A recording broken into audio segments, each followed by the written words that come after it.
बस. लाज वाटते.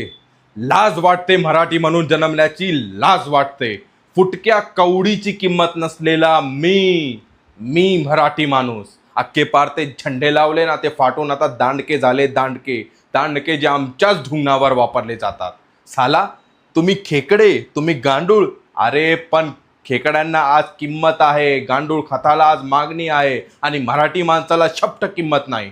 छे छे, हे तुमची ऐपत नाही, तो तुमचा घास नाही. तुम्ही डाऊन मार्केट, तुम्ही मीन माइंडेड, मुंबईत प्रॉपर राहण्याची तुमची लायकी नाही.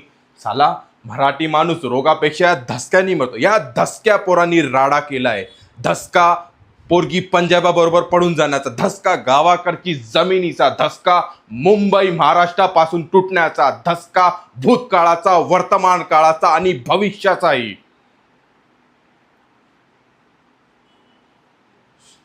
शूर आम्ही सरदार, आम्हाला काय कोणाची भीती काय.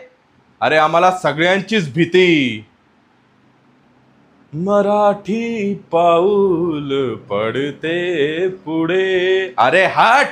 मराठी पाऊल पडते कुठे, मराठी मुळात कुठे. माझ्या 500 पिढीने काहीतरी भयंकर पाप केली असतील, भयंकर. म्हणून म्हणून मी मराठी म्हणून जन्माला आलो. लाज वाटते.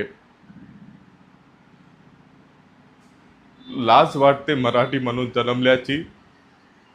लाज वाटते.